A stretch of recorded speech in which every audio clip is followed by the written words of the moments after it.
जो महाभाव आज पुरस्कृत हुए हैं उन्हें भी मैं संबोधित कर रहा हूं। व्यक्तिगत रूप से नाम लेकर संबोधित करना तो संभव नहीं है, लेकिन संबोधित भी कर रहा हूं और हृदय की गहराइयों से उनके प्रति मैं सम्मान की अभिव्यक्ति भी कर रहा हूं। और सभागार में उपस्थित सभी सम्मानित देवियों एवं सज्जनों, सबसे पहले तो इस चैरिटेबल ट्रस्ट के अध्यक्ष राजीव मिश्रा इस उत्कृष्ट कार्य के लिए मैं हृदय की गहराइयों से बधाई देता हूं।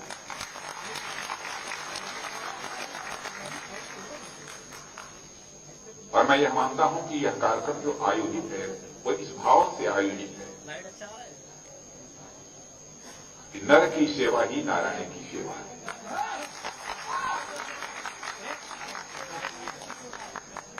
और मैं कह सकता हूं 3 वर्षों से लगातार राजीव जी मित्र ने पूरे समर्पण भाव से इस दायित्व को निभाया है।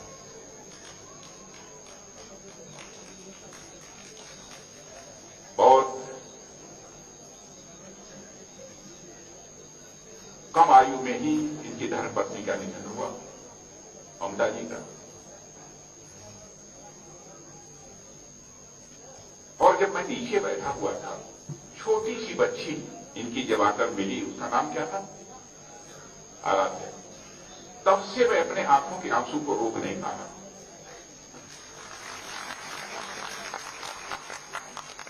कितनी छोटी आयु में ममता का साया उसके सिर से उठ गया। फिर भी राजीव मिश्रा ने दृढ़ इच्छा शक्ति के आधार पर, एक संकल्प के आधार पर फैसला किया। भले ही उनकी धर्मपत्नी इस समय ममता मौजूद नहीं है, लेकिन उनकी स्मृति को जब तक राजीव मिश्रा रहेंगे वो कायम रखेंगे, यह उनका यत्न है। कई बार इन्होंने इस कार्यक्रम में सम्मिलित होने के लिए मुझसे आग्रह किया। मेरे मन में बार बार यह विचार उठ खड़ा होता था कि नहीं, इस कार्यक्रम में मुझे शिरकत करनी चाहिए, लेकिन अत्यधिक व्यस्तता होने के कारण चाहते हुए भी मेरा बीच में समय दे पाना संभव नहीं हो पाया। और यह भाव इसलिए पैदा हुआ, ऐसे पुनीत कार्य के लिए मेरी उपस्थिति के कारण बल मिलता है, संबल मिलता है, तो उसमें उपस्थित होना यह हमारे लिए सौभाग्य की बात है। और आज मैं इस कार्यक्रम में उपस्थित। वैसे तो बहुत सारे एनजीओ को, बहुत सारे ट्रस्ट को काम करते हुए आपने देखा होगा, और लाखों की संख्या में इस देश में एनजीओ और ट्रस्ट इस समय काम कर रहे हैं। कई जो है सिविल सोसाइटी ग्रुप्स भी अपनी तरह से लोगों की सेवा करती हैं। लेकिन कोविड के दौरान जिस प्रकार की भूमिका इस ममता चैरिटेबल ट्रस्ट ने निभाई है, आपने प्रत्यक्ष भी देखा होगा जब उसका विवरण आपके सामने प्रस्तुत किया जा रहा, वह अत्यधिक सराहनीय है। मैं उसके लिए भी राजीव मिश्र को मैं बधाई देता हूं। कोविड के बाद जो वैक्सीनेशन का सिलसिला प्रारंभ हो गया, तरह तरह की भ्रांतियां पैदा की जा रही थी। साहब वैक्सीनेशन से यह गड़बड़ हो जाएगा, यह हो जाएगा, कौन क्या हो जाएगा, फला बीमारी हो जाएगी, उसके साइड इफेक्ट, आफ्टर इफेक्ट की चर्चा होती थी। आवश्यकता थी कि देश में लोगों के अंदर वैक्सीनेशन को लेकर जागरूकता पैदा की। बहुत सारी संस्थाओं ने अपने अपनी तरफ से वह जागरूकता पैदा की, लेकिन मैं ममता चैरिटेबल ट्रस्ट को बधाई देना चाहता हूं। इन्होंने भी अपनी तरफ से लोगों के अंदर वैक्सीनेशन को लेकर जिस तरीके से जागरूकता पैदा की है, उसके लिए वह बधाई के पात्र। व्यक्ति के अंदर सेवा करने का भाव कैसे पैदा हो? कोई व्यक्ति की निस्वार्थवश भी सेवा करता है कि हम यह काम करेंगे तो हमको यह मिल जाए, ना कुछ होगा तो हमको ख्याति मिल जाए। लेकिन मैं समझता हूं कि राजीव मिश्र के अंदर ऐसा कोई भाव नहीं।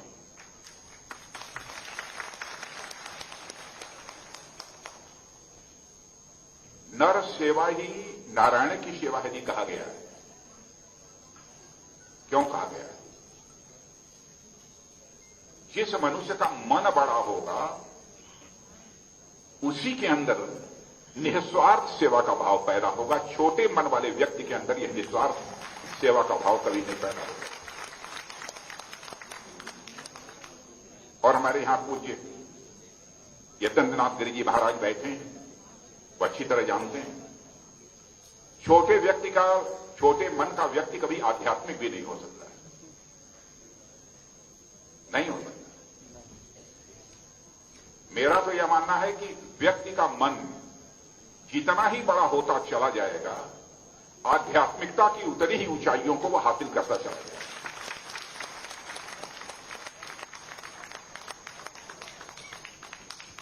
और व्यक्ति जब आध्यात्मिकता के शिखर को प्राप्त कर लेता है तो उसे केवल सुख की प्राप्ति नहीं होती, उसे केवल आनंद की प्राप्ति नहीं होती, उसे परमानंद की प्राप्ति होती।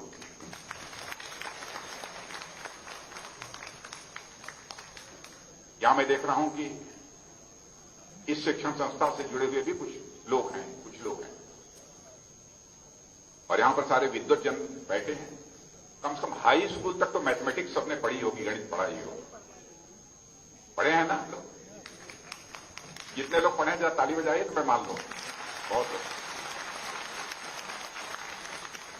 अब जैसे मन को मान लीजिए कि मन यह वृत्त है, सर्किल है।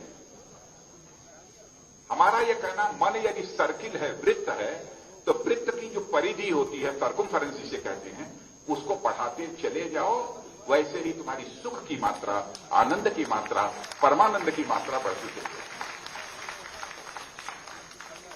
और ये मैथमेटिकल इक्वेशन में कहना हो तो हम कह सकते हैं circumference of man is directly proportional to the magnitude of sukh. मन की परिधि या सीधा समानुपाती होती है सुख के, आनंद की, परमानंद की। और मैं समझता हूं कि यही भाव हमारे राजू मिश्रा जी के अंदर पैदा हुआ, इसी कारण उन्होंने इतना बड़ा काम करना उन्होंने प्रारंभ किया। देश का मैं गृह मंत्री भी रह चुका हूं, मैं जानता हूं कि बहुत सारे एनजीओ, बहुत सारी सोसाइटीज, बहुत सारे ट्रस्ट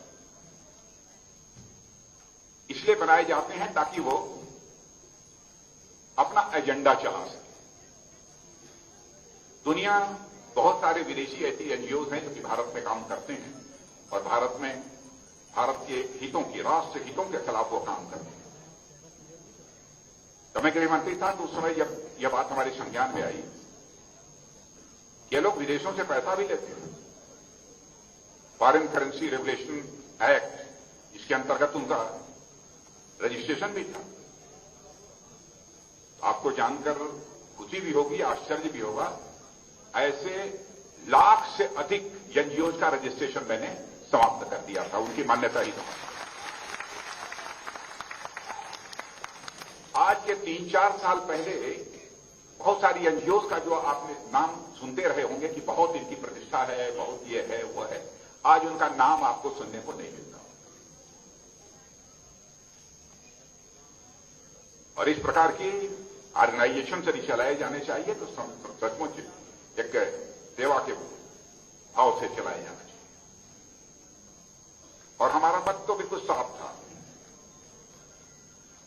देश के हितों के खिलाफ काम करने वाली किसी भी संस्था को हम किसी भी सूरत में माफ नहीं करें। लेकिन जनता की सेवा करने वाले किसी भी ट्रस्ट को अथवा किसी भी न्यास को किसी भी सूरत में न हम झुकने देंगे, न किसी भी सूरत में संस्था को रुकने देंगे, न किसी भी सूरत में संस्था को हम थमने देंगे। और मैं राजीव मित्र को भी आश्वस्त करता हूं कि हम लोगों का जितना भी सहयोग आपके इस ट्रस्ट के लिए होगा वो पूरी तरह से हम वो सहयोग आपको मुहैया कराएंगे। वैसे एनजीओज का जहां तक प्रश्न है, एनजीओज और उनके फुट सोल्जर्स होते हैं हमारे, जो उनमें काम करने वाले ये सब सारे लोग देश भर में बहुत अच्छे अच्छे काम लोग कर रहे हैं। वृक्षारोपण का कार्यक्रम है, चिकित्सा का है, शिक्षा के क्षेत्र में, विभिन्न क्षेत्रों में वो अपनी भूमिका को निभा रहे हैं।